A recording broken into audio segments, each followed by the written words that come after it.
Hello friend, तर कसे आहात? मस्त आणि मजेत ना? मी पण मस्त आणि मजेत.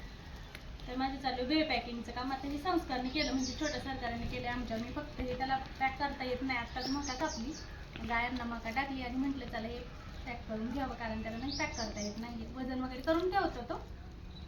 तर मला दुपारी कमेंट आली होती एका दादाची. ती माहीत असेल, जे लाईव्हला माझे सबस्क्रायबर होते त्यांच्या लक्षात आलं असेल की तुला तुझं हॉटेल दाखवण्याची लाज वाटते. आता व्यवसाय कोणताही असू द्या, मी प्रत्येक व्हिडिओमध्ये सांगत असते, व्यवसाय कोणताही असू द्या त्याची लाज नसावी. आणि मेन म्हणजे ज्या व्यवसायातून मला 2 रुपये मिळतात, ज्या व्यवसायातून माझं घर चालतं, तो व्यवसाय दाखवण्याची, म्हणजे ते हॉटेल दाखवण्याची मला का लाज असावी?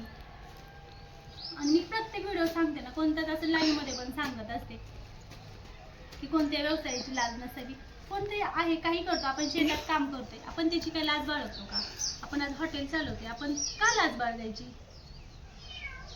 आणि एखादी स्त्री संघर्ष करते, एखाद्या प्रत्येक स्त्रीच्या आयुष्यामध्ये संघर्ष असतो, ती काहीतरी वाटचाल करते, पुढे जाते, तर त्यांना सपोर्ट करायचा सोडून तुम्ही जर अशा कमेंट करत असतील तर काय उपयोग आहे त्याचा? आणि शिवजन्मभूमी असलेल्या महाराष्ट्रातील मावळे आहात, कमेंट करताना छान छान कमेंट करा. एका शिवकन्याला कमेंट करताय याचं नेहमी लक्षात असू द्या. तर चला जाऊ द्या, त्यांची मानसिकता नसते, पण इतकी ही मानसिकता अशी नसावी की कोणाला तरी, म्हणजे कोणीतरी पुढे जाते तर त्याला मागे ओढावे, अशी मानसिकता कधी कोणाची नसावी. तर चला जाऊ दे. चला, झाली आमची 3-1 किलो भेळ पॅकिंग केली.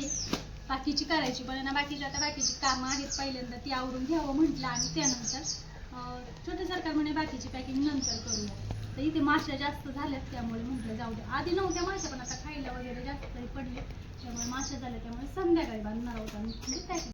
तर मी चालले घास कापण्यासाठी शेळ्यांना. शेळी आणि मेंढीची पिल्ले छोटे, त्यांच्यासाठी माझं दप्तर वगैरे घेऊन पहा. माझं हे दप्तर आहे, ते घेऊन मी चालले. म्हणजे विळा आणि ना पिशवी आहे ती, म्हणजे कपडे खराब होत नाही, बाकी काही नाही. घास पण आहे ना खूप पातळ झाला आहे. काही झालं आमच्या मागल्या वर्षी मोटरीचा प्रॉब्लेम झाला, त्याच्यामुळे झालं होतं ते. पण चांगलं आहे, उंच झाला ना की होतो. आणि 4 वाफे पण पूर्णपणे झालं आहे कापून. आता जावं लागेल घरी.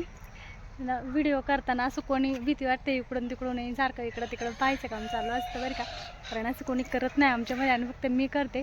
आणि मग म्हणतात तिला काही वेड वगैरे लागले की काय, असं होतं ते. त्यामुळे तर आपलं काम करून आपण जाऊया, म्हणजे शेळ्यांना बांधायचं आहे, जाऊया नाही कुठे.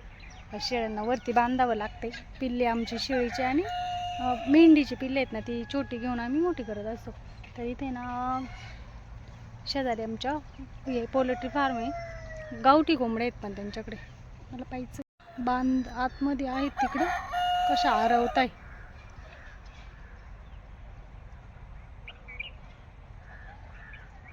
बांधाची झाडं तोडायची, पण तसंच राहिलंय.